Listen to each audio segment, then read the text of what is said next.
بسم الله الرحمن الرحيم.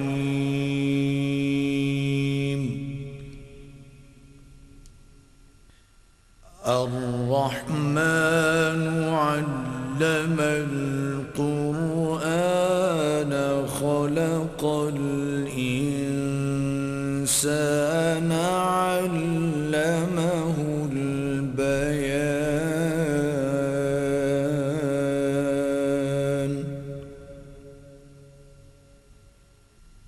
الشمس والقمر بحسبان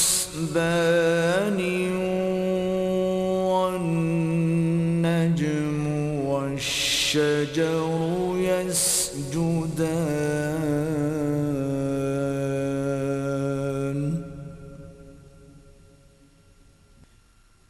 والسماء رفعها ووضع الميزان ألا تطغوا في الميزان.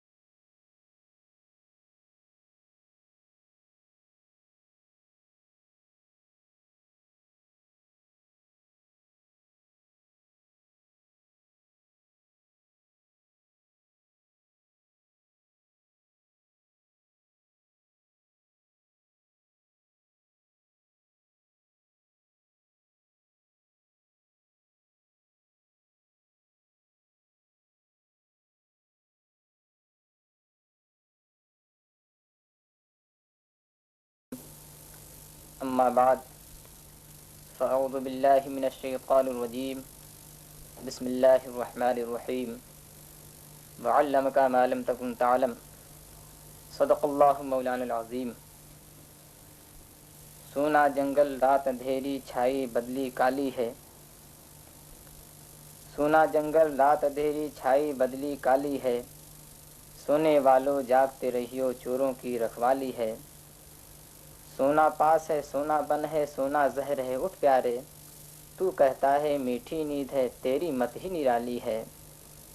کی محمد سے وفا تو نے تو ہم تیرے ہیں، یہ جہاں چیز ہے کیا لوح و قلم تیرے ہیں. تمام تعریفیں ہیں اس پروردگار عالم کے لیے جس نے لفظ کن سے اس کائنات کی تخلیق فرمائی، اور درود و سلام کے بے شمار ہار اور ڈالیاں نچھاور ہیں انسان کامل حضور احمد مجتبیٰ محمد مصطفیٰ صلی اللہ تعالیٰ علیہ وسلم کی بارگاہ بے کس پناہ میں، جن کے صدقہ و طفیل سے خلاق کائنات نے اس عالم کو وجود بخشا. حضرات گرامی، آج ہم اور آپ یہاں ایک بہت ہی عظیم مقصد لے کر حاضر ہوئے ہیں. اللہ تبارک و تعالیٰ سے دعا ہے کہ اپنے محبوب کے صدقے میں ہمیں اس میں کامیابی عطا فرمائے. اب آئیے بلا تمہید اور بلا کسی تاخیر کے ہم اپنے پروگرام کا آغاز کریں. لیکن حضرات، آپ کو معلوم ہونا چاہیے کہ سلف صالحین کا یہ طریقہ رہا کہ جب بھی وہ کسی محفل کا آغاز کیا کرتے تھے، جب بھی وہ کسی نیک مجلس کا افتتاح کیا کرتے تھے، تو پروردگار عالم کے اس عظیم کلام سے کیا کرتے تھے جس کلام کو اللہ تبارک و تعالیٰ نے اپنے آخری نبی یعنی حضور احمد مجتبیٰ محمد مصطفیٰ صلی اللہ تعالیٰ علیہ وسلم پر نازل فرمایا. آئیے ہم ان اسلاف کرام کا اتباع کرتے ہوئے، ان کے طور اور طریقوں پر عمل کرتے ہوئے اپنے اس پروگرام کا آغاز تلاوت کلام ربانی سے کریں. تلاوت کلام ربانی کے لیے ہم آواز دے رہے ہیں قاری خوش الحان حضرت حافظ و قاری ایاز احمد صاحب نوری. میری گزارش ہے ان سے کہ آئیں اور تلاوت کلام ربانی سے تمام سامعین کے دلوں کو محظوظ فرمائیں. حضرت حافظ و قاری ایاز احمد صاحب نوری۔ اعوذ باللہ من الشیطان الرجیم،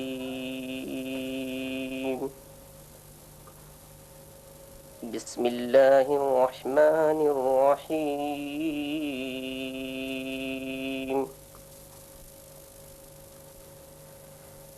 وقال الذين كفروا لا تسمعوا لهذا القرآن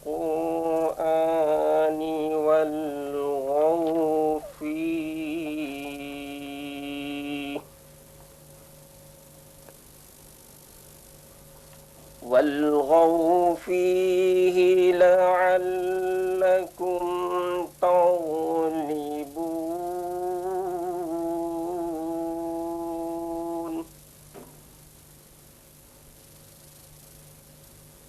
فلنذيقن الذين كفروا عذابا شديدا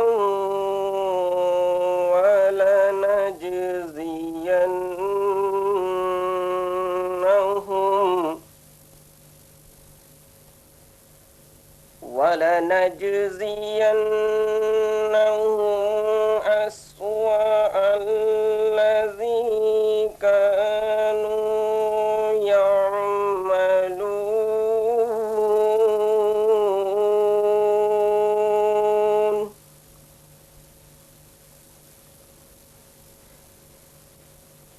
ذلك جزاء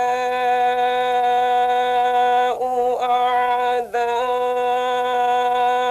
الله النار لهم فيها دار الخلد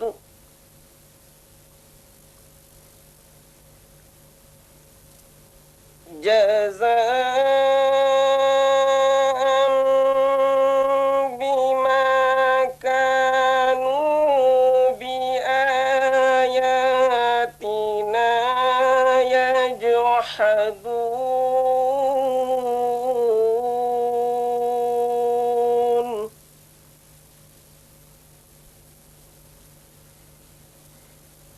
وقال الذين كفروا ربنا أرنا الذين أضلانا من الجن والإنس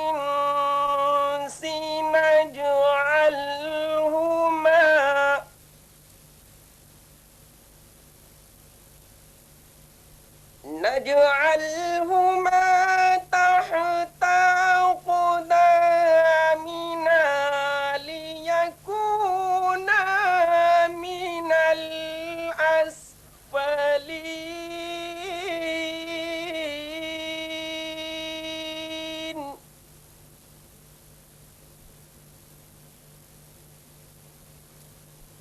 إن الذين قالوا ربنا الله ثم استقاموا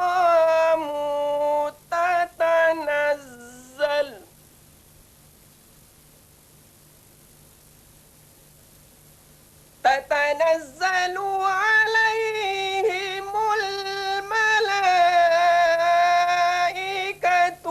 ألا تخافوا ولا تحزنوا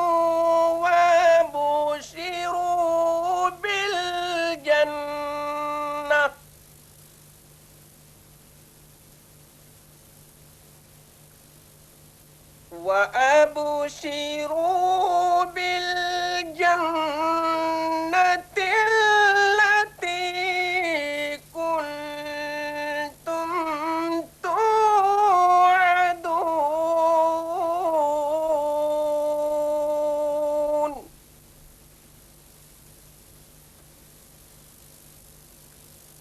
نحن أولياؤكم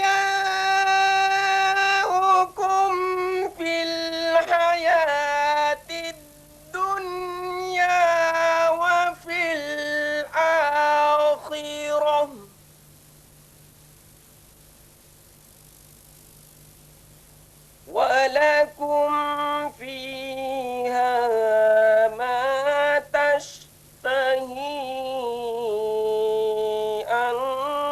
أنفسكم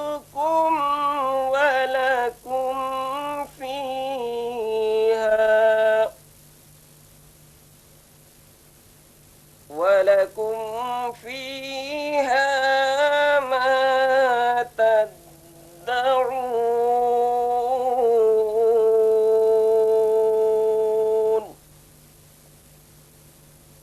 نزلا من غفور رحيم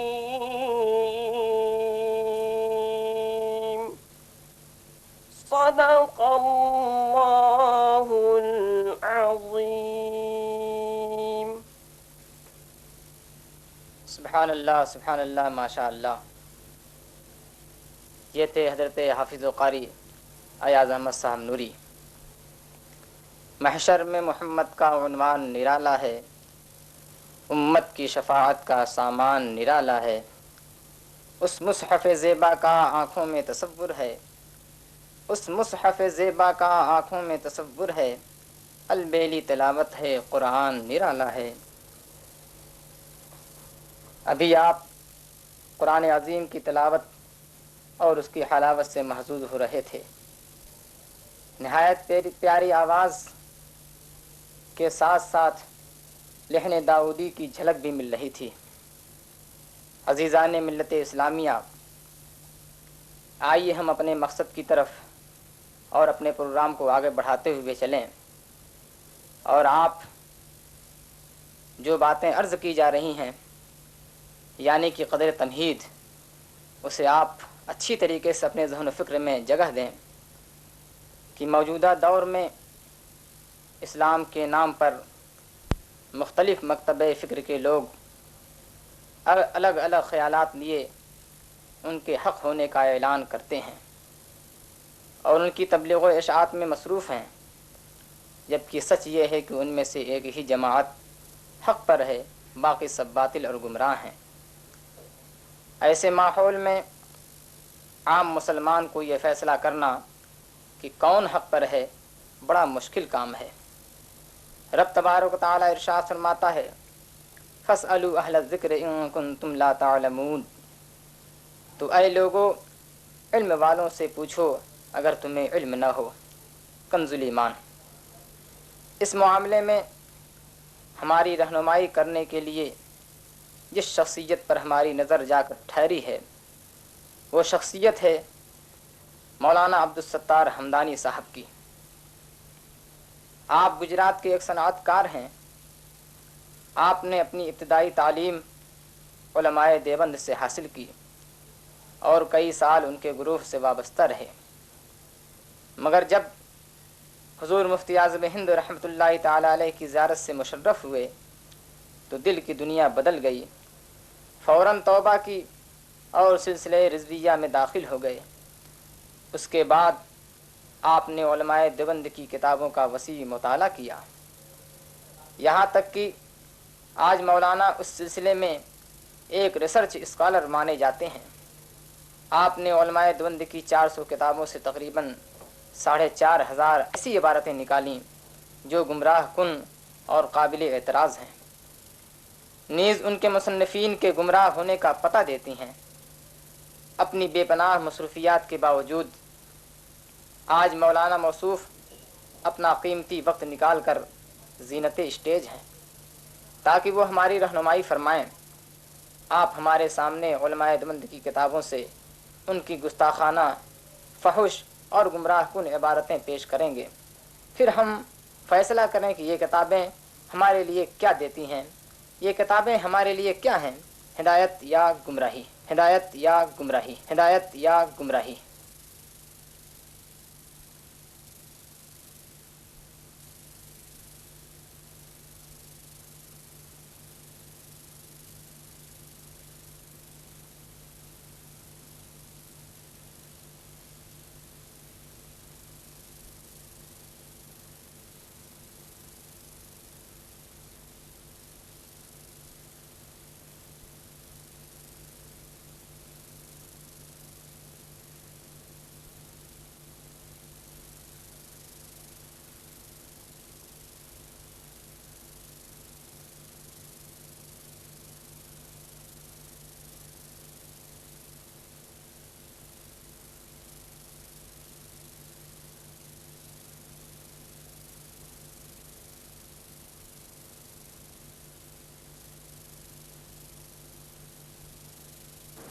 الفاتحہ۔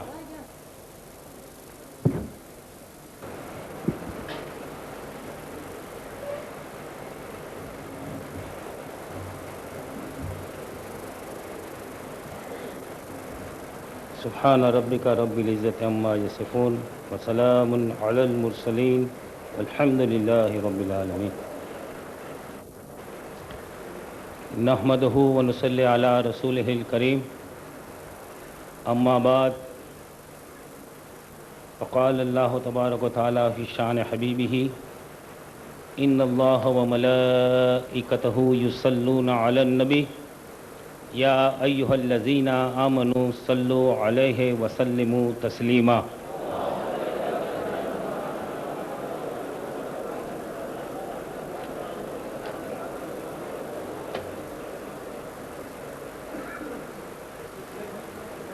میرے محترم بزرگوں اور خصوصاً ہمارے آقا کے بھی آقا زادے، میری مراد حضرت قبلہ صفی حیدر صاحب قبلہ دامت برکاتہم القدسیہ سے ہے، حضرت مولانا مفتی محمود اختر صاحب، حضرت مولانا مفتی اشرف رضا صاحب اور دیگر علماء کرام اور بزرگان ملت اسلامیہ، السلام علیکم۔ شاید آپ یہ ذہن بنا کر آئے ہوں گے کہ آج عبدالستار حمدانی نام کا کوئی شخص آپ کے سامنے دھواں دھار تقریر کرے گا۔ تقریر کرنے کا حق تو علماء کرام کا ہے۔ نعمت، تاجدار اہل سنت، شہزادہ اعلیٰ حضرت حضور قبلہ مفتی اعظم ہند رضی اللہ تعالیٰ عنہ کے فیض اور ان کے طفیل سے میں کبھی کبھی کچھ گفتگو کر لیتا ہوں۔ آپ اس وقت اپنے ذہن سے یہ بات نکال دیں کہ آپ کوئی تقریر سننے کے لیے آئے ہیں۔ اس وقت ہم آپس میں کچھ تبادلے خیالات کے لیے جمع ہوئے ہیں۔ دھواں دھار تقریر کرنا یہ تو علماء کرام کا کام ہے، میں تو ان کا نالن بردار ہوں۔ ہاں، میرے میں ایک خصوصیت یہ ہے کہ جس پہ مجھ کو ناز ہے وہ یہ ہے کہ جیسے کہ سرکار اعلیٰ حضرت رضی اللہ تعالیٰ عنہ نے فرمایا ہے کہ کیسے آقاؤں کا بندہ ہوں رضا، بول بالے میری سرکاروں کے۔ سیدنا سرکار غوث اعظم، سیدنا خواجہ غریب نواز، سیدنا سید آل رسول مارہروی اور سیدنا سرکار اعلیٰ حضرت رضی اللہ تعالیٰ عنہ کے در کے ایک سوالی اور ایک بھکاری ہونے کی حیثیت سے میں یہ جرأت کر لیتا ہوں کہ آپ حضرات کے سامنے کبھی کبھی بولنے کے لیے کھڑا ہو جاتا ہوں۔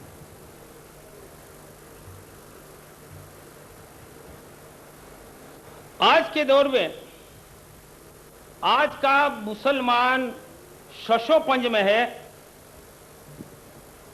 آج اتنے فرقے جنم لے چکے ہیں کہ سادہ لو مسلمان اس ششو پنج میں ہوتا ہے کہ اس میں حق کیا ہے اور باطل کیا ہے، ہدایت کیا ہے اور گمراہی کیا ہے۔ آج لوگوں کے سامنے ایک ایسا غلط پکچر کھڑا کر دیا گیا ہے کہ گلی کوچے میں جو لمبے لمبے جبے، ہاتھ میں تسبیح اور قال اللہ اور قال الرسول کی بات کرنے والا جو گروہ گم، نام کے مسلمان تو آپ کو بہت ملیں گے، لیکن جن پہ مسلمان کا صحیح اطلاع کیا جائے ایسے مسلمان آپ کو بہت کم ملیں گے۔ ایمان کیا ہے؟ ایمان نام ہے اللہ تبارک و تعالیٰ کو ان کی صفات اور اللہ تبارک و تعالیٰ کے تمام اوصاف اللہ کو ماننا، اور اس کے بعد اللہ کے پیارے محبوب صلی اللہ علیہ وسلم کو ماننا اور اللہ کے پیارے محبوب صلی اللہ علیہ وسلم کی عظمت اور تعظیم کا اقرار کرنا۔ حضور اقدس تاجدار مدینہ صلی اللہ تعالی علیہ وسلم کی محبت اور سرکار دو عالم صلی اللہ تعالی علیہ وسلم کی عظمت ہی ایمان کی جان ہے۔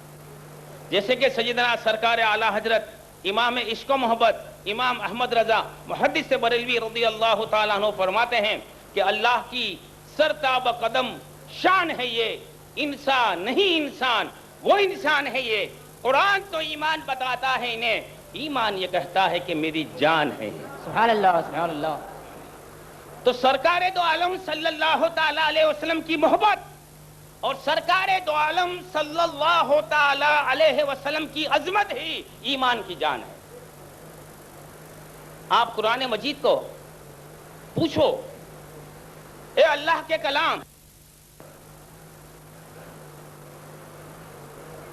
عظمت رسول کے تعلق سے تیرا کیا حکم ہے؟ تو قرآن کی آیت ارشاد فرماتی ہے کہ اِنَّا أَرْسَلْنَاكَ شَاهِدًا وَمُبَشِّرًا وَنَذِيرًا لِتُؤْمِنُوا بِاللَّهِ وَرَسُولِهِ وَتُعَزِّرُوهُ وَتُوَقِّرُوهُ وَتُسَبِّحُوهُ بُكْرَةً وَأَصِيلًا۔ اس آیت کی میں وضاحت کے ساتھ تو تفسیر نہیں کروں گا کیونکہ وقت کی بہت قلت ہے، لیکن اس آیت میں اللہ تبارک و تعالیٰ نے 3 چیزوں کا اشارہ فرمایا ہے۔ لِتُؤْمِنُوا بِاللَّهِ وَرَسُولِهِ، سب سے پہلی چیز یہ ہے کہ اللہ اور اللہ کے رسول پر ایمان لانا۔ دوسری چیز یہ بتائی گئی ہے کہ وَتُعَزِّرُوهُ وَتُوَقِّرُوهُ، نبی کی تعظیم اور توقیر کرو، وَتُسَبِّحُوهُ بُكْرَةً وَأَصِيلًا، اور اللہ کی پاکی بولو صبح اور شام۔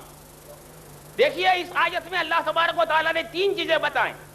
پہلی چیز اللہ اور رسول کے اوپر ایمان لانا، دوسری بات تعظیم رسول اور عظمت رسول، اور تیسری بات اعمال صالحہ۔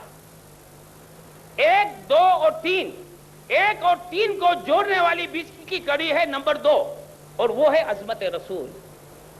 اگر کوئی شخص لا الہ الا اللہ محمد الرسول اللہ کلمہ پڑھتا ہو، ایمان کا اقرار کرتا ہو، اعمال صالحہ بھی کرتا ہو، لیکن عظمت رسول کی جو اہم کڑی ہے وہ اس کے دل میں نہیں ہے، تو ایمان اور عمل میں اس کا کوئی ربط نہیں رہے گا۔ ایمان اور عمل کا ربط اسی وقت ہو سکتا ہے جب عظمت رسول اور توہین اور تعظیم رسول ہے۔ اگر کوئی شخص ایمان کا دعویٰ کرتا ہے، لمبی لمبی نمازیں پڑھتا ہے، اور عظمت رسول کا وہ انکار کرتا ہے، تو سمجھ لو اس کا ایمان بھی بیکار اور اس کا عمل بھی بیکار۔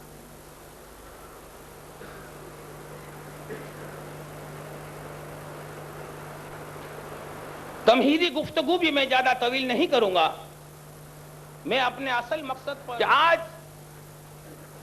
ایک گروہ تبلیغ جماعت کے نام سے نکلا ہے۔ تبلیغ جماعت ہر شہر میں، ہر دیہات میں، ہر گلی میں، ڈگر ڈگر، نگر نگر نماز اور روزے کی تعلیم کے لیے گھومتی ہے، اور لوگوں کو یہ باور کراتے ہیں کہ حق پر ہم ہی ہیں، کیونکہ ہم نے ہی اسلامی ارکان کو کامل طور سے ادا کیا ہے، اور اسلامی ارکان کو ہم مسلمانوں کو ادا کراتے ہیں۔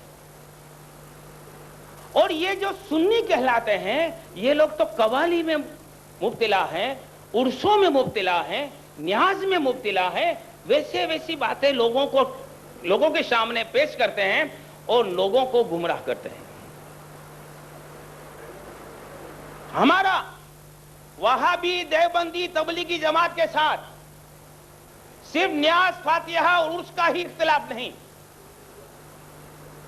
ہمارا جو ان کے ساتھ اختلاف ہے وہ اختلاف عظمت رسول اور توہین رسول کا۔ بے شک نیاز، فاتحہ، عرس وغیرہ کے معاملے میں ہمارا ان کے ساتھ ضرور اختلاف ہے، لیکن یہ فروعی اختلاف ہے، اصولی اختلاف نہیں ہے۔ اصولی اختلاف ہمارا ان کے ساتھ یہ ہے کہ اس فرقہ باطلہ نے اللہ تبارک و تعالیٰ کی شان میں بھی توہین کی ہے، اور اللہ کے پیارے محبوب صلی اللہ علیہ وسلم کی شان میں بھی توہین کی ہے۔ لیکن آج جب ہم عوام کو بتاتے ہیں کہ جناب آپ تبلیغ جماعت سے ہوشیار رہیے، تبلیغ جماعت میں شامل مت ہوئیے، تو اکثر لوگ یہ کہتے ہیں کہ دیکھیے جناب یہ آپ کا ان بیچاروں پر ایک الزام ہے، کیونکہ ہم 1 چلا کر کے آئے ہیں، 2 چلا کر کے آئے ہیں، وہ تو صرف نماز کی بات کرتے ہیں، توہین کی ایک بھی بات نہیں کرتے.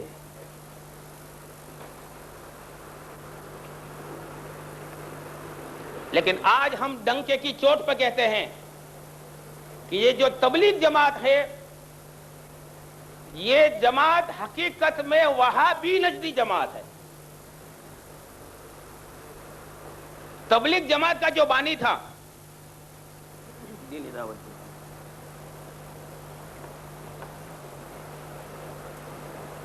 تبلیغ جماعت کا جو بانی تھا مولوی الیاس کاندھلوی،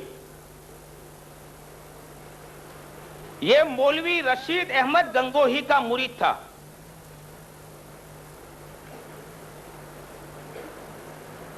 اور مولوی رشید احمد گنگوہی سے مولوی الیاس کاندھلوی بچپن ہی میں مرید ہو چکا تھا.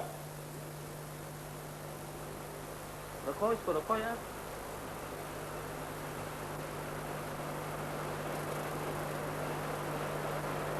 مولانا گنگوہی رحمت اللہ علیہ بالعموم بچوں اور طالب علموں کو بیعت نہیں کرتے تھے.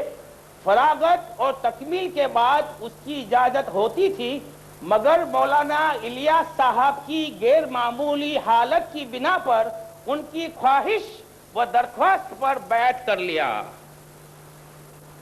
یعنی کہ جس نے تبلیغ جماعت شروع کی ہے، جو تبلیغ جماعت کا بانی ہے، مولوی الیاس کاندھلوی مولوی رشید احمد گنگوہی کا مرید تھا. آپ اپنی آنکھ سے پڑھ لیجئے، کتاب کا ٹائٹل بتائیے. اب ملفوظات الیاس کا.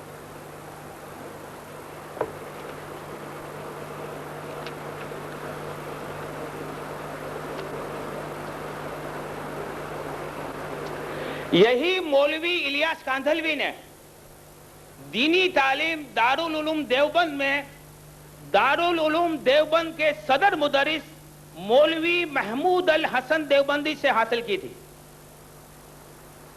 کتاب کا نام ہے دینی دعوت.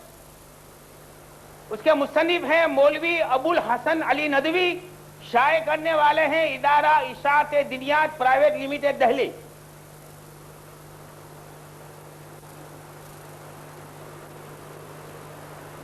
صفحہ نمبر 57.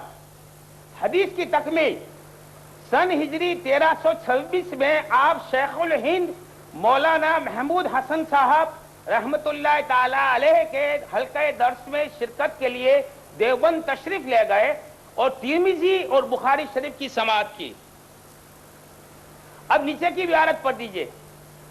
مولوی رشید احمد گنگوہی کے انتقال کے بعد تبلیغ جماعت کا بانی مولوی الیاس کاندھلوی مولوی محمود الحسن سے بیعت ہو چکا تھا. حضرت مولانا رشید احمد گنگوہی رشید احمد صاحب کی وفات کے بعد آپ نے شیخ الہند مولانا محمود حسن صاحب سے درخواست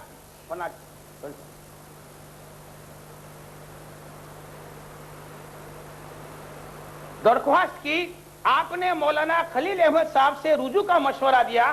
چنانچہ آپ نے مولانا سہارنپوری سے اپنا تعلق قائم کر لیا اور آپ کی نگرانی اور رہنمائی میں منازل سلوک طے کیے. یعنی کہ مولوی رشید احمد گنگوہی کے انتقال کے بعد مولوی الیاس کاندھلوی مولوی خلیل احمد امبیٹوی کا مرید بن گیا. یہ اس کی حقیقت. اب لوگ یہ کہتے ہیں کہ تبلیغ جماعت اللہ کے رسول کی شان میں کبھی توہین نہیں کرتی. تبلیغ جماعت والے تو صرف اللہ اور اللہ کے رسول کے دین کی بات کرتے ہیں. ہمیں نماز سکھاتے ہیں، روزہ سکھاتے ہیں، درود پڑھنا سکھاتے ہیں اور سنتوں پر عمل کرنا سکھاتے ہیں.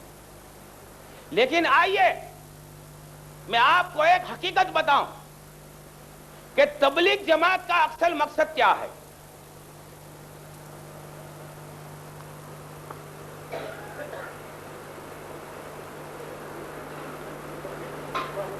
یہ کتاب ہے ملفوظات، یہ دکھانا ہے، کتاب کا نام ہے ملفوظات حضرت مولانا الیاس صاحب. آپ آرام سے دیکھیے. اس کے مصنف ہیں مولوی منظور نعمانی. شائع کرنے والے ہیں ادارہ اشاعت دینیات پرائیویٹ لمیٹڈ. صفحہ نمبر کھولو اس طرح، صفحہ نمبر 58 ملفوظ نمبر 56. مولوی الیاس کاندھلوی کہ جنہوں نے تبلیغ جماعت قائم کی ہے، وہ خود کہتے ہیں کہ ایک بار فرمایا حضرت مولانا تھانوی رحمت اللہ علیہ نے بہت بڑا کام کیا ہے، بس میرا دل یہ چاہتا ہے کہ تعلیم تو ان کی ہو اور طریقہ تبلیغ میرا ہو کہ اس طرح ان کی تعلیم عام ہو جائے گی. آپ سمجھے؟ آپ اگر نہیں سمجھے تو نہ فرمائیے، اگر آپ سمجھے ہیں تو ہاں کہنے کی زحمت دوبارہ فرمائیں. میں مجمع سے پوچھتا ہوں، آپ سمجھے؟ نہیں سمجھے؟ ہاں. الیاس کاندھلوی کا یہ کہنا ہے کہ مولوی اشرف علی تھانوی نے بہت ہی بڑا کام کیا ہے، بس میرا دل یہ چاہتا ہے کہ تبلیغ کا طریقہ تو میرا ہو، یعنی کہ جو تبلیغ کی جو سسٹم ہے وہ ہماری ہو اور تعلیم مولوی اشرف علی تھانوی کی ہو، تو اس طرح سے ہم اشرف علی تھانوی کی تعلیم کو عام کر دیں گے. یعنی کہ تبلیغ جماعت کا مقصد مولوی اشرف علی تھانوی کی تعلیم کو عام کرنا ہے. اب سمجھ میں آئی بات؟ ہاں یا نہ کیجئے.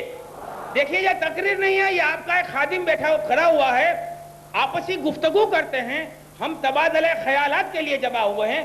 آپ ذہن سے یہ بات نکال دو کہ آپ تقریر سنتے ہیں. اگر کوئی بات آپ کے ذہن میں نہیں آتی تو آپ پوچھ لیجئے کہ اس عبارت کو ہم اچھی طرح نہیں سمجھے، تو اس عبارت کو آپ سمجھے. اچھا اس کے ساتھ اور وضاحت کے ساتھ بتاؤں؟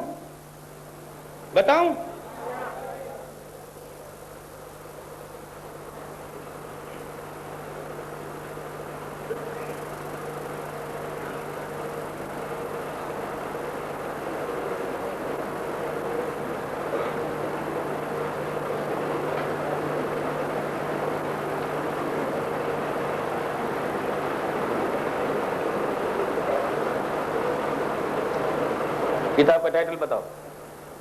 وہی کتاب ہے ملفوظات مولوی محمد الیاس. صفحہ نگاہ.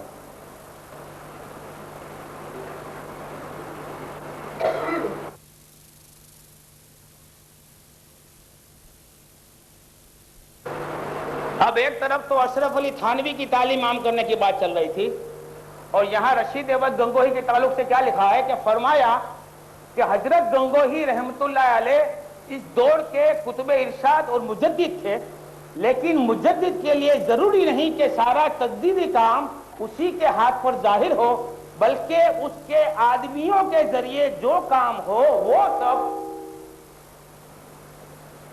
بھی بالواسطہ اسی کا ہے. جس طرح خلفائے راشدین بالخصوص حضرات شیخین کا کام فی الحقیقت رسول صلی اللہ علیہ وسلم ہی کا کام ہے. یعنی کہ مولوی الیاس کاندھلوی یہ کہتے ہیں کہ مولوی رشید احمد گنگوہی اپنے وقت کے کتب ارشاد اور مجدد تھے، لیکن مجدد کے لیے ضروری نہیں ہے کہ وہ تمام تجدیدی کام خود ہی انجام دے، بلکہ اس کے آدمی یعنی کہ ہم تبلیغ جماعت والے، ہم اس کے آدمی کی حیثیت سے جو کام انجام دے رہے ہیں یہ حقیقت میں حضرت گنگوہی کا کام ہے. اور مثال یہ دیتا ہے کہ جس طرح خلفائے راشدین اور خصوصاً شیخین یعنی حضرت سیدنا ابو بکر صدیق رضی اللہ تعالیٰ عنہ اور حضرت فاروق اعظم رضی اللہ تعالیٰ عنہ کا کام حضور صلی اللہ علیہ وسلم ہی کا کام تھا، اسی طرح ہمارا یعنی کہ تبلیغ جماعت والوں کا جو ابھی کام چل رہا ہے یہ کام حضرت مولانا گنگوہی کا کام ہے. سمجھ میں آئی عبارت؟ اب دیکھیے میں ابھی دیوبند گیا تھا، ان کے بل ہے آپ اسکرین پر دیکھیے. میرا نام عبدالستار حمدانی، مکتبہ دانش دیوبند. کتنے کا بل ہے دیکھو، اٹھا 21,000 کا ہے. یہ دوسرا بل دیکھو،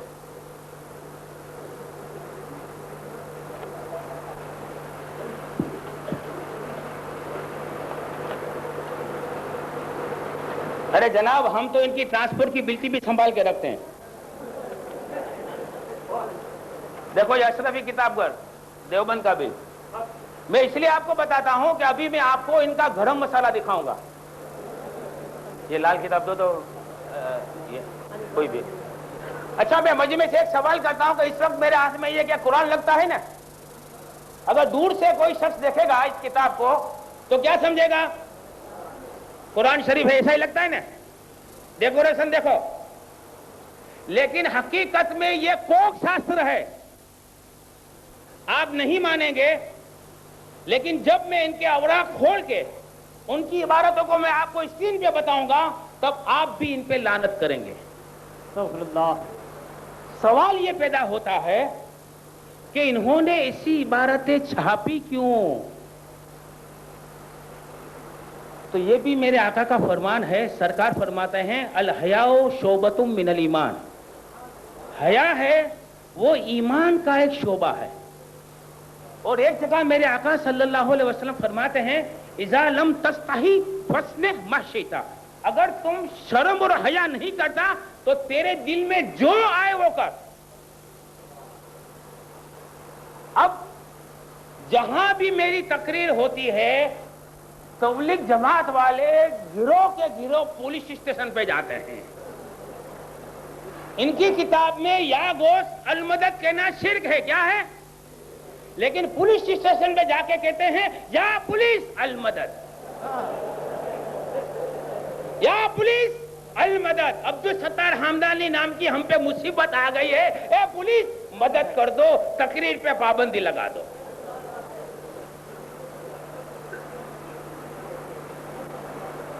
اب ان کو شکایت یہ ہے کہ عبدالستار حمدانی ہماری کتابوں کو پڑھتا ہے. کیا کرتا ہے؟ تو ہم آپ سے یہی عرض کرتے ہیں کہ جناب والا پہلے تو آپ نے یہ بات کہی کیوں؟ اور اگر کہی تو پھر اس کو لکھی کیوں؟ اور اگر لکھی تو پھر چھاپی کیوں؟ اور چھاپی تو پھر بیچی کیوں؟ اور بیچی اور ہم نے پڑھی تو آپ کو بری لگی کیوں؟ ارے حضرت ہم تو یہ کہتے ہیں نہ لکھتے نہ رسوا ہوتے. جب چھپانا تھا تو چھاپا کیوں؟ اور چھاپ دیا ہو تو چھپاؤ گے کیوں؟ اب آپ کو یہ کتاب میں کیا کیا گرم مسالہ ہے چند لمحات کے بعد میں آپ کو بتاؤں گا تو آپ کو یہ یقین ہو جائے گا کہ خدا جب دین چھین لیتا ہے عقلیں بھی چھین لیتا. اب پہلے یہ کتاب ان کی ہے کہ نہیں اس کا پروف میں آپ کو دے دوں.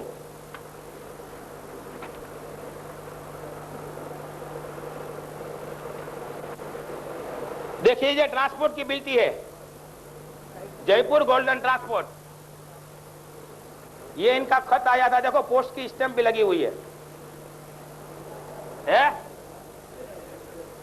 سبحان اللہ. پھر یہ ان کا خط، یہ ہم نے اوکٹوئی بھری وہ اوکٹوئی کی رسید، بلکہ ہم ان کو پیمنٹ بھیجتے ہیں، ڈرافٹ بھیجتے ہیں، اس کی بھی جیروکس رکھتے ہیں.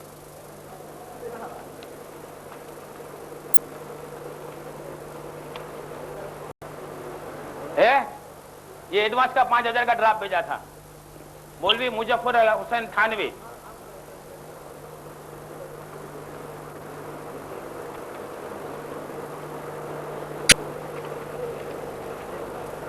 ہے بل عبدالستار حمدانی کا نام کا ہے. کتب خانہ امداد الغربا محلہ مفتی سہارنپور. ان کا مال آیا تھا وہ بلٹی جگدیش ٹرانسپورٹ دہلی.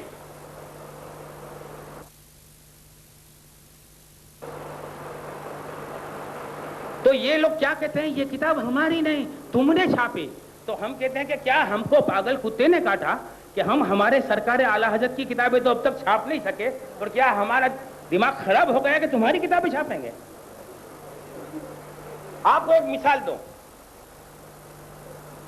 بلسا ڈسٹرکٹ میں گند دیوی نام کا ایک مقام ہے جہاں پر میری ابھی 5 تقریر ہوئی. پہلی تقریر میں ہم نے جب ان کی عبارتیں بتائی تو الحمدللہ کچھ لوگوں نے تبلیغ جماعت سے علل اعلان توبہ کی. سبحان اللہ. تو یہ تبلیغ جماعت والے بھاگ کر گئے نابل جو ان کا وہابیوں کا بہت بڑا مدرسہ نوساری کے پاس ہے. اور جس کا ان کا شیخ الحدیث ہے مولوی مفتی خانپوری صاحب، ان کے پاس گئے، میری کیسٹ لے گئے تھے، تو خانپوری صاحب نے کہا کہ دیکھیے یہ جو عبدالستار حمدانی جو کتابیں بتاتا ہے نا، یہ اپنی کتاب ہے جنہیں خود چھاپ کے لایا ہے۔ تو دوسرے دن تقریر میں یہ تبلیغ جماعت والے سب آستین چلا کے آئے کہ آج تو بس مقابلہ کر لینا ہے، غلط کتابیں کیوں بتاتے ہو؟ تو ایڈوانس میں ہم کو معلومات حاصل ہو گئی تھی کہ آج جناب کے تیور بدلے ہوئے ہیں، اور کچھ چٹھیاں بھی آنی شروع ہو گئی تھی کہ آپ نقلی کتابیں بتاتے ہو۔ تو میں نے ان کو یہ جب بل بتائے، تو بل بتانے کے بعد دیکھیے میں نے ابھی آپ کو یہ بل بتائے نا، لیکن آپ ایک بات یہ سوچو کہ جب میں پوری کتاب غلط چھاپ سکتا ہوں تو کیا ایک بل نہیں چھاپ سکتا؟ ٹرانسپورٹ کی بل غلط نہیں چھاپ سکتا ہوں کہ نہیں چھاپ سکتا؟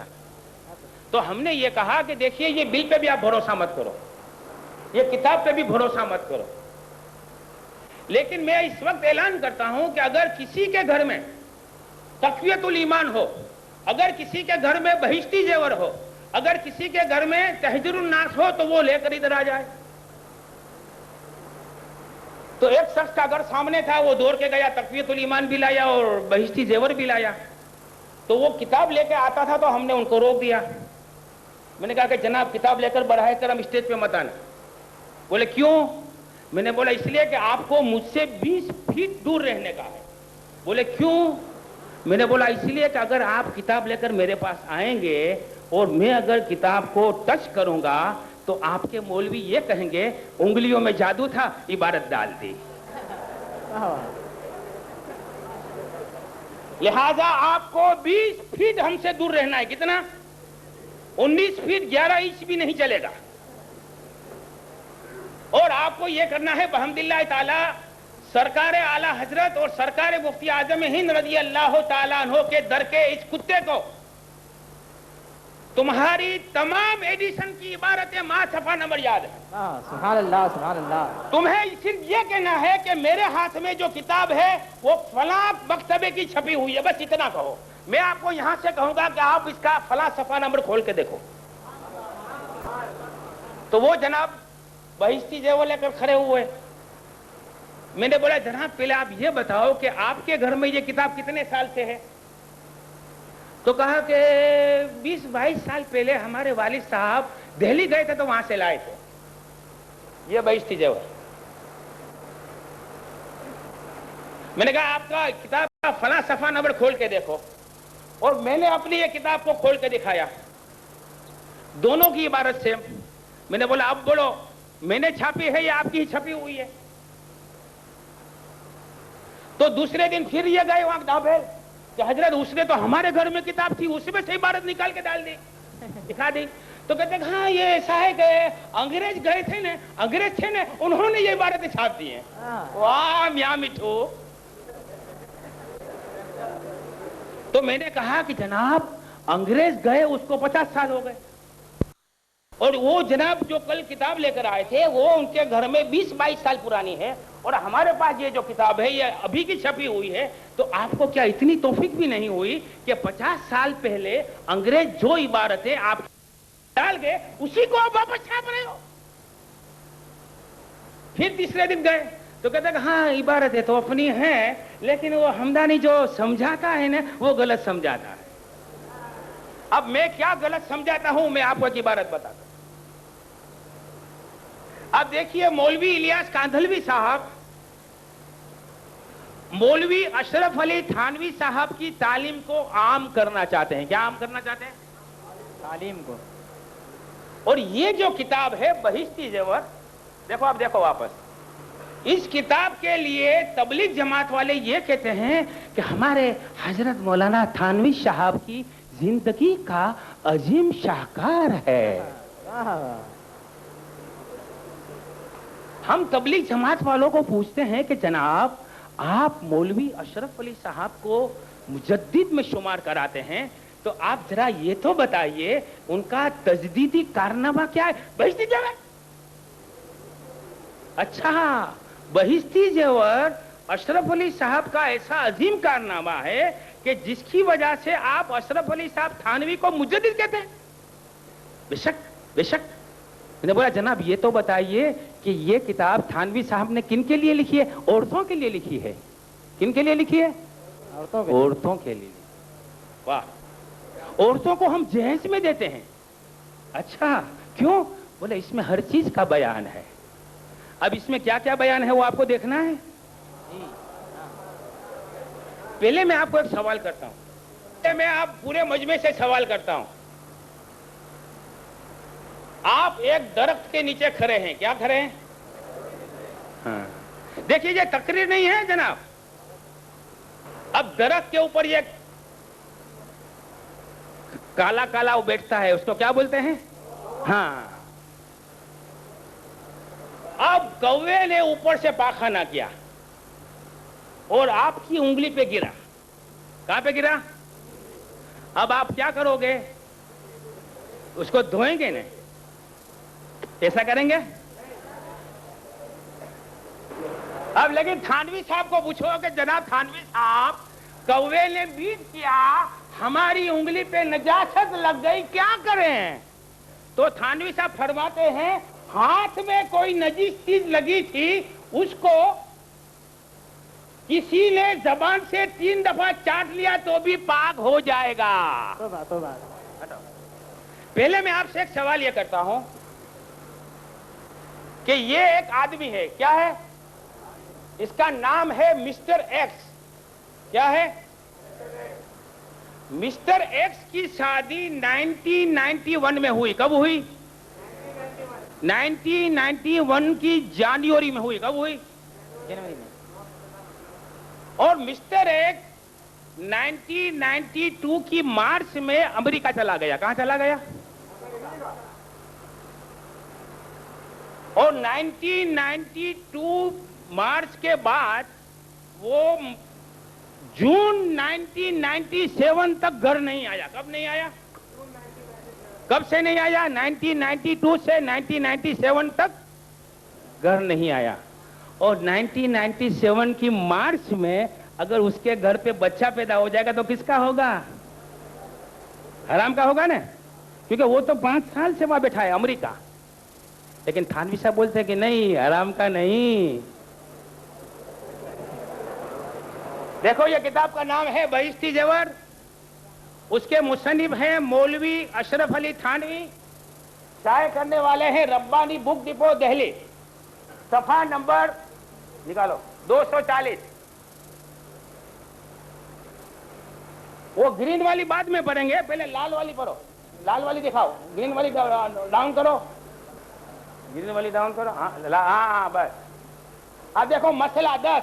گاڑی کو روکو پہلے. میاں پردیش میں ہے اور مدت ہو گئی, برسیں گزر گئے, برسوں کے برس گزر گئے, گھر نہیں آیا, اور یہاں لڑکا پیدا ہو گیا, تب بھی وہ حرامی نہیں, اسی شوہر کا ہے. البتہ اگر وہ خبر پا کر انکار کرے گا تو لعان کا حکم ہوگا. یعنی کہ اگر وہ امریکہ میں بیٹھا ہوا ہے, 5 سال سے وہ گھر پہ نہیں آیا, اور 5 سال کے بعد اس کو ادھر سے ٹیلی فون کیا کہ آپ کے گھر پہ چاند سا راجکمار پیدا ہوا ہے, تو وہ تو تعجب کرے گا کہ میں 5 سال سے یہاں بیٹھا ہوں, وہاں راجکمار کیسے پیدا ہو گیا. وہ انکار کرے گا. تو تھانوی کہتا ہے کہ اگر وہ انکار کرے گا تو اس کو لعان کرنا پڑے گا. لعان کا ایک مسئلہ ہے کہ اگر لعان کے متعلق یہ کہ اگر وہ خبر پا کر یہ کہے, انکار کرے اور یہ کہے کہ اگر میں جھوٹا ہوں تو مجھ پہ اللہ کی لعنت. حضرت یہی لعان کا مسئلہ ہے نا. اب بولو کیا آپ کہتے ہو؟ ہم تو اس کا مطلب یہ کرتے ہیں کہ میاں تبلیغ میں اور بیگم پبلک میں. سیدھی بات, 5 سال سے امریکہ بیٹھا ہوا ہے اور 5 سال سے ہندوستان نہیں آیا, اور بمبئی کے ناخدا محلے میں اس کے گھر پہ بچہ پیدا ہو گیا, تو تھانی صاحب کہتے ہیں نہیں وہ امریکہ والے شوہر کا ہے. ارے وہ 5 سال سے ادھر بیٹھا ہوا. اس کا مطلب تو یہی ہوا کہ میاں تبلیغ میں اور بیگم پبلک میں. اب ذرا اوپر کا مسئلہ دیکھو. اب مسئلہ 9 دیکھو. اب بند کرو کتاب, بند کرو. پہلے ایک سوال پوچھ لو. دیکھو میں ہر چیز ایسے نہیں بتاؤں گا بھائی, لین دین کا معاملہ صحیح ہے حضرت. میں آپ سے ایک سوال کرتا ہوں. یہ ایک آدمی ہے مسٹر ایکس, اس کا ایک لڑکی کے ساتھ نکاح ہوا، نکاح ایک لڑکی کے ساتھ ہی ہوتی ہے نا. ابھی رخصتی نہیں ہوئی، دلہے نے دلہن کا چہرہ تک نہیں دیکھا، اور دلہن کو بچہ پیدا ہو گیا تو بھی تھانوی کہتے ہیں اسی کا ہے جس سے نکاح ہوئی. غیرت بتاؤ. مسئلہ نو، نکاح ہو گیا لیکن ابھی رخصتی نہیں ہوئی تھی کہ لڑکا پیدا ہو گیا تو وہ لڑکا شوہر ہی کا ہے، حرامی نہیں. اب آپ کے دماغ میں یہ بات بیٹھتی ہے؟ ایک لڑکا نکاح کر کے اپنی منکوہا کو ابھی اپنے گھر پہ بھی نہیں لایا، رخصتی بھی نہیں ہوئی، بیگم کا چہرہ بھی نہیں دیکھا، اس کو ٹچ بھی نہیں کیا، اور اس بیگم کو لڑکا پیدا ہو جائے تو اس کا مطلب کیا؟ لیکن تھانوی صاحب کہتے ہیں نہیں، تمہارا ہی ہے.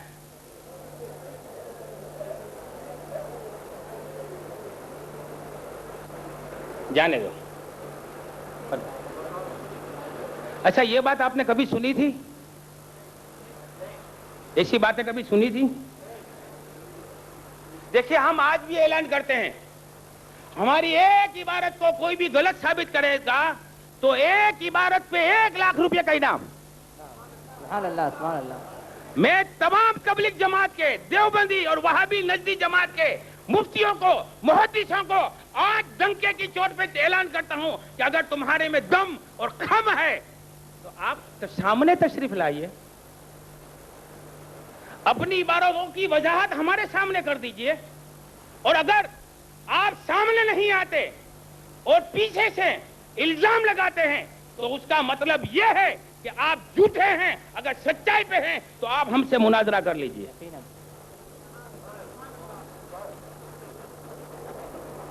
ہر چیز میں تعویذ، ہر چیز میں نئی نئی بات. دیکھیے آپ نے یہ دو باتیں سنی، میاں پردیس میں اور بیوی دیش میں، اور برسوں تک میاں تشریف نہ لائے اور بیوی صاحبہ چاند کے ٹکڑے جیسا پیارا پیارا منا پیدا کر کے دے دے تو بھی تھانوی صاحب کہتے ہیں آپ چاہے 5 سال سے امریکہ میں تھے، وہ آپ ہی کا بچہ ہے. یہ بات آپ کے دماغ میں بیٹھتی ہے؟ کوئی آدمی گوارا کرے گا کہ وہ خود 5 سال سے امریکہ میں بیٹھا ہو اور پیچھے سے 5 سال کے بعد اس کی بیوی کو بچہ پیدا ہو جائے اور کوئی کہے کہ نہیں نہیں جناب یہ تو آپ کا ہے تو وہ مانے گا؟ یہ بات آپ نے کبھی سنی تھی؟ ہمارے باپ داداؤں نے سنی تھی؟ چلو آپ کو اس کی بھی ایک دلیل دے دوں. مخبر صادق، عالم ما کان وما یکون، محبوب رب العالمین صلی اللہ تعالی علیہ وسلم نے جب ان فرقہ باطلہ کی پہچان دی تو سرکار نے ہمارے ہاتھ میں ایک ماسٹر کی دی ہے. کیا دی ہے؟ وہ ماسٹر کی میں آپ کو دے دیتا ہوں. اس ماسٹر کی کس کو بولتے ہیں؟ مثال کے طور پر یہ شابو صدیق ہال ہے، اس میں 50 دروازے ہیں اور اس کا ووچمین ہے، وہ ہر تالے کی چابی یاد نہیں رکھ سکتا، تو کیا کرتے ہیں کہ ایک ماسٹر کی بنا لیتے ہیں جو ہر تالے میں لگتی ہے. تو سرکار دو عالم صلی اللہ تعالی علیہ وسلم نے بھی ہم کو ایک ماسٹر کی عطا فرمائی ہے کہ اے میرے بھولے بھالے امتیوں، جب فتنوں کا دور آئے اور نئے نئے فتنے تمہارے سامنے آئے تو تم اس ماسٹر کی سے اس فتنے کے دروازے کے تالے کو کھول لینا. وہ نجد والی حدیث تو علماء کرام آپ کو بارہا سنا چکے، سنی ہے نا کہ نجد کے لیے سرکار نے دعا نہیں کی، یمن اور شام کے لیے دعا کی تھی. جی جی جی سنیے نا. سنیے. تو اس حدیث میں سرکار، دیکھا 2 بات بتا دیتا ہوں، چلو دماغ میں بات آ گئی. سرکار نے ان باطل فرقوں کی ایک پہچان یہ بتائی ہے کہ یاتونکم بحدیث بما لم تسمعوا انتم ولا آباؤکم، کہ تمہارے پاس ایسی ایسی باتیں لے کر آئیں گے جو نہ تو تم نے سنی ہوگی نہ تو تمہارے باپ دادا ہوں. یہ ماسٹر کی ہے. کیا ہے؟ آپ کو یاد رہے گی؟ زحمت گوارا فرمائیں اور میرے ساتھ پڑھیں. تمہارے پاس ایسی باتیں لے کر آئیں گے جو نہ تو تم نے سنی ہوگی نہ تو تمہارے باپ دادا ہو. اب کوئی بھی نیا فتنہ آئے نا تو یہ چابی یوز کرو, فوراً پتا چل جائے گا کہ یہ وہی ہیں جن کی خبر سرکار نے 1400 سال پہلے دے دی تھی. چلو اس حدیث کے ضمن میں ایک علم غیب کا مسئلہ بھی حل کریں. آج یہ لوگ کہتے ہیں کہ معاذ اللہ سرکار دو عالم صلی اللہ علیہ وسلم کو دیوار کے پیچھے کا علم نہیں تھا, حضور کو علم غیب نہیں تھا. یہ کیوں انکار کرتے ہیں معلوم ہے؟ اس کی وجہ بتاؤں. وہابی دیوبندی تبلیغی جماعت کو حضور کے علم غیب کا انکار کرنے کی ضرورت کیوں پڑی؟ اس لیے پڑی کہ اگر حضور صلی اللہ علیہ وسلم کے علم غیب کو ہم نے مان لیا تو وہ ساری باتیں جو سرکار نے 1400 سال پہلے ہمارے تعلق سے بتا دی ہیں وہ سچ ہو جائیں گی. سبحان اللہ سبحان اللہ. اب اس کی وضاحت کرتا ہوں. سرکار نے حدیث, اب مختلف حدیثوں میں, بخاری شریف میں, مشکات شریف میں, علماء کرام کی ایک مقدس جماعت یہاں پہ جلوہ فروز ہے, اور ان سے میں گزارش کرتا ہوں کہ اگر کچھ متن میں لغزش ہو تو آپ فوراً اصلاح فرما دیں. سرکار نے فرمایا ہے کہ وَتُحَقِّرُونَ صَلَاتَكُمْ عِنْدَ صَلَاتِهِمْ, وہ ایسی نمازیں پڑھیں گے کہ تم اپنی نمازوں کو ان کی نمازوں کے سامنے حقیر سمجھو گے. جی حق ہے. وَصِيَامَكُمْ عِنْدَ صِيَامِهِمْ, اور ایسے روزے رکھیں گے کہ تم اپنے روزوں کو ان کے روزوں کے سامنے حقیر سمجھو گے. یقرؤون القرآن, قرآن کو پڑھیں گے. وَلَا يَتَجَاوَزُ الْقُرْآنُ عَنْ حَنَاجِرِهِمْ, لیکن قرآن ان کے حلق کے نیچے نہیں اترے گا. تبلیغ جماعت والوں کو دیکھا بغل میں قرآن ہوگا.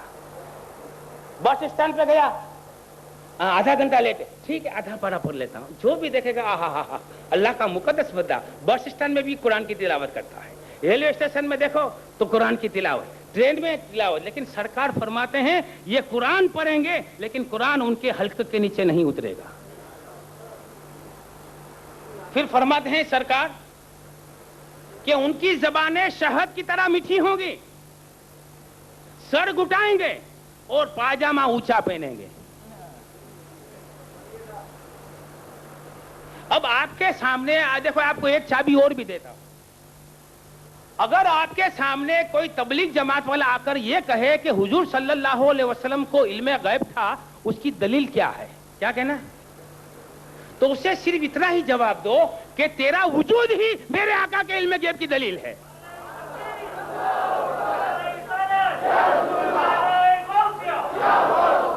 تو کیسی نماز پڑھے گا, تو کیسی نماز پڑھے گا, تو کیسے روزے رکھے گا, تو کیسا قرآن پڑھے گا, تو کس طرح میٹھی میٹھی باتیں کرے گا, تو کس طرح سر گٹائے گا, تو کس طرح اونچا پاجامہ پہنے گا, یہ تیری تمام علامتیں میرے آقا نے 1400 سال پہلے بتا دی. اگر تو میرے آقا کے علم غیب کا منکر ہے تو تیرے لیے لازم ہے کہ تو اپنے آپ کو بٹا دے, اپنا وجود ختم کر دے, کیونکہ تیرا وجود ہی میرے آقا کے علم غیب کی دلیل ہے. تو سرکار نے وہ ماسٹر کی کیا بتائی تھی, تمہارے پاس ایسی باتیں لے کر آئیں گے جو نہ تو تم نے سنی ہوگی. فتاوی رشیدیہ صفحہ 597. اچھا میں جناب آپ حضرات سے پوچھتا ہوں, آپ بور تو نہیں ہوتے؟ آپ بیٹھیں گے جب تک میں بولوں گا وہاں تک. لیکن ایک بات تو پوچھنا بھول گیا, آپ کھانا کھا کے آئے؟ کیا کھایا؟ کوئی نہیں بتائے گا. اب دیکھیے میں کہتا ہوں ہم نے رات میں کیا کھایا, کسی نے کھچڑی کھائی ہوگی, کسی نے روٹی کھائی ہوگی, کسی نے دال کھائی ہوگی, کسی نے مرغا کھایا ہوگا, کیا کیا کھایا ہوگا نا. لیکن یہ کھانا ہمارے لیے کیا ہے, مفتی صاحب کو پوچھو, حضرت کھانا مباح ہے. اور مباح کس کو کہتے ہیں کہ جس کے کرنے سے نہ تو ثواب ہوتا ہے نہ تو گناہ ہوتا ہے, اس کو کہتے ہیں لیکن اللہ تبارک و تعالیٰ نے اپنے پیارے محبوب رحمت للعالمین صلی اللہ تعالیٰ علیہ وسلم کے صدقے میں امت محمدیہ صلی اللہ علیہ وسلم پہ یہ کرم فرمایا ہے کہ اگر آپ نے مباح کام میں بھی نیک نیت کر لی تو اس میں آپ کو ثواب ملے گا. سبحان اللہ. سرکار فرماتے ہیں، مشکات شریف کی حدیث سے پہلی حدیث ہے، انما الاعمال بالنیات، عمل کا دار و مدار نیت پہ ہے. اب سمجھ لو یہ ہمارے نصیر بھائی نے رات میں ابھی تندوری چکن کھا کے آئے. کیا کھا کے آئے؟ دلی دربار میں گھسے کھا کے آئے. یہ ان کا کھانا کیا ہے؟ مباح. مباح کس کو کہتے ہیں؟ کہ جس کے کرنے سے نہ تو ثواب ہوتا ہے نہ تو. لیکن نصیر بھائی کے سامنے جب تندوری چکن کی پلیٹ آئی اس وقت نصیر بھائی نے یہ نیت کر لی کہ یہ مرغا کھانے سے اگر طاقت آتی ہے تو آج میں 50 رکعت نفل پڑھ ڈالوں گا. کتنی؟ تو ان کا یہ کھانا بھی حضرت صحیح ہے. لیکن اگر آپ نے کوئی نیت ہی نہیں کی، مطلق نیت سے کھایا تو کیا ہے کھانا؟ اچھا آپ نے تندوری چکن کھائی سب نے؟ آج نہیں کبھی کھائی؟ بریانی کھائی؟ روٹی چاول کھایا؟ اچھا میں آپ سے پوچھتا ہوں، آپ لوگوں نے کبھی وہ کالا کالا کیا بولتے ہیں اس کو؟ ہاں وہ کھایا؟ بھائی کیوں نہیں کھایا؟ حرام ہے. آپ سب کوا کھانا حرام سمجھتے ہو؟ اچھا سمجھ لو ہمارے یہ ہارون بھائی کی ایک کپڑے کی فیکٹری ہے. کیا ہے؟ ایک مثال دے رہا ہوں. ان کو ایک جنرل مینیجر کی ضرورت پڑی تو سہارنپور سے ایک صاحب آئے، کہا کہ ہارون صاحب ہم نے سنا ہے آپ کی ٹیکسٹائل مل میں ایک جنرل مینیجر کا ایک ویکنسی ہے. I am interested, I am qualified, I have large experience of the textile industries. تو ہارون میں نے کہا ٹھیک ہے آپ آ جائیے. ہارون بھائی نے ان کو اپوائنٹمنٹ دے دیا.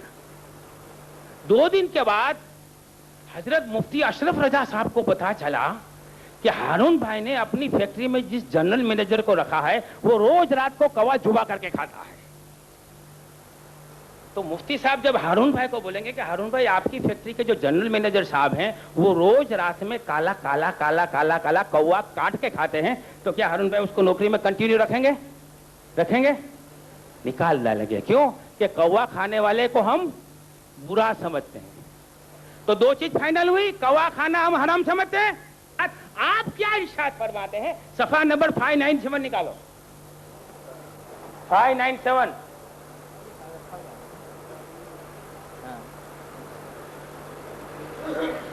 سوال: جس جگہ زاغ معروفہ کو اکثر حرام جانتے ہوں اور کھانے والے کو بھی برا سمجھتے ہوں تو ایسی جگہ اس کوا کھانے والے کو ثواب ہوگا یا نہ ثواب ہوگا نہ عذاب. یعنی رشید احمد گنگوہی سے ایک شخص نے سوال کیا کہ ایسا ماحول ہو جیسے کہ بمبئی کا ماحول، بمبئی کے ماحول میں کوا کھانا کیا سمجھتے ہیں؟ حرام. اور کوا کھانے والے کو کیا سمجھتے ہیں؟ برا. تو یہ ماحول بتاتا ہے کہ کسی شہر میں ایسا ماحول ہے کہ کوا کھانا حرام سمجھتے ہوں اور کوا کھانے والے کو بھی برا سمجھتے ہوں، تو ایسے ماحول میں اگر کوئی کوا ذبح کر کے کھائے گا تو اس کو ثواب ہوگا یا عذاب ہوگا؟ تو گنگوئی صاحب فرماتے ہیں ثواب ہوگا. آپ نے کبھی کھایا کوا؟ ہمارے باپ داداؤں نے کبھی کھایا؟ ہم نے کبھی سنا تھا کوا کھانا ثواب؟ ہمارے باپ داداؤں نے کبھی سنا تھا کوا کھانا ثواب؟ ہمارے نگر داداؤں نے سنا؟ پر داداؤں نے سنا؟ تو سرکار نے کیا فرمایا؟ تمہارے پاس ایسی ایسی باتیں لے کر آئیں گے جو نہ تو تم نے سنی ہوگی نہ تو تمہارے باپ. وہ تذکرۃ الرشید جلد اول. اب جب یہ عبارت ہم بتاتے ہیں نا کوا کھانے کی، ہم نے ولساڈ ڈسٹرکٹ میں ایک جگہ یہ عبارت بتائی کہ رشید احمد گنگوہی صاحب نے کوا کھانے کو جائز کا فتویٰ دیا ہے. تو تبلیغ جماعت والے کیا تعلیق راویل کرتے ہیں معلوم ہے؟ حضرت مولانا گنگوہی رحمت اللہ علیہ نے جو کوا کھانے کا جو فتویٰ دیا ہے نا وہ افغانستان کا اکو نام کا کوا ہوتا ہے. کیا بولتے ہیں؟ اب واپس وہ عبارت لو. فتاوا رشیدیہ پیج نمبر 597 نکالو واپس. ہم نے ایک جگہ رات میں ولسا ڈسٹرکٹ میں یہی عبارت بتائی تو یہ تبلیغ جماعت والے بیچارے منہ لٹکائے ہوئے ان کے مفتی صاحب کے پاس گئے کہ حضرت ہم نے بھی نہیں سنا تھا کوا کھانا ثواب حلال تو درکنار بلکہ ثواب. تو مفتی صاحب نے کہا یہ ہمدانی دھوکہ دیتا ہے. حضرت گنگوہی رحمت اللہ علیہ نے جو کوا حلال بتایا ہے وہ افغانستان کا اکو نام کا کوا ہوتا ہے. تو وہ پھر اکڑے ارے آج پکڑیں گے ہمدانی کو چھوڑیں گے نہیں دبوچ دیں گے اسٹیج پہ جا کے ہمارے گنگوہی رحمت اللہ علیہ کو بدنام کر رہا ہے. اب دوسرے دن آئے فتاوی رشیدیہ کو بغل میں دبا کر اور ہماری تقریر شروع تھی تو ایک شخص نے کہا کہ جناب آپ تقریر بعد میں کرنا کل جو آپ نے جو کوے والی عبارت بتائی تھی وہ بتائیے. اب تیور بھی بدلے ہوئے تھے تیش میں بول رہے تھے. میں نے کہا کہ ہاں بولو بولو جتنے نزدیک آؤ گے اتنی زیادہ پیٹو گے. تو ہم نے یہ عبارت بتائی. اب آپ غور سے دیکھو اس میں کہیں افغانستان کا نام ہے نہیں, کہیں عقب کا نام ہے, کہیں سفید کوے کا نام ہے, کہیں جنگل کے کوے کا نام ہے.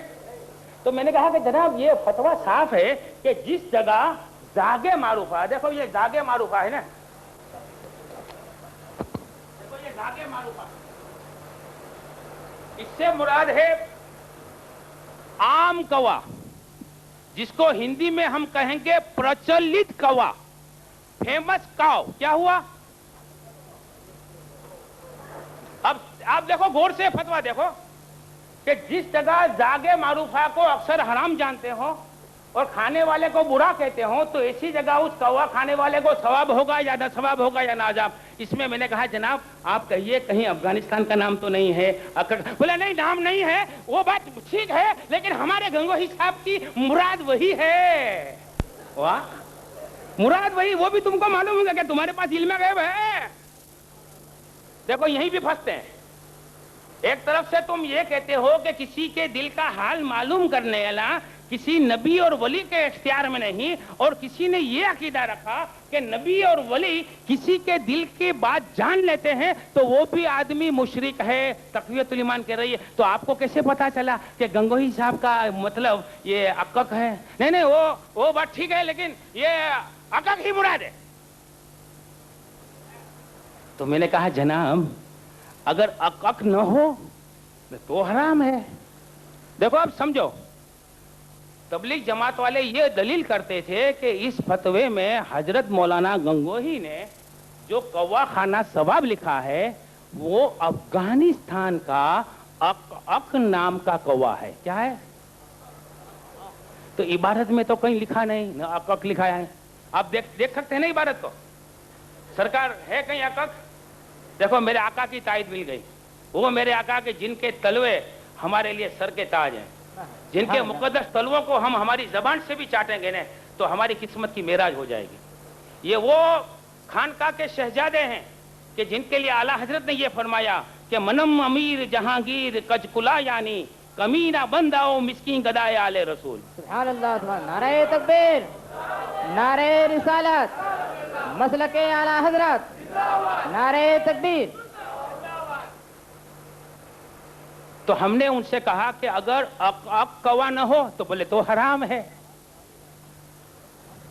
تو ہم نے ان کو تذکرۃ الرشید کی دوسری عبارت بتائی. اب یہ عبارت آپ بھی دیکھ لو. کتاب کا نام ہے تذکرۃ الرشید. اس کے مصنف ہیں مولوی محمد عاشق الہی میرٹھی جو دیوبندی جماعت کا سب سے زیادہ معتمد مورخ اور شائع کرنے والے ہیں مکتبہ شیخ زکریا مفتی اسٹریٹ سہارنپور یو پی. جلد 1 صفحہ 178 178. دیکھو جواب. بس یہ کوا جو ان بستیوں میں پایا جاتا ہے اگر اک نہ ہو تو بھی اس کی حلت میں شبہ نہیں.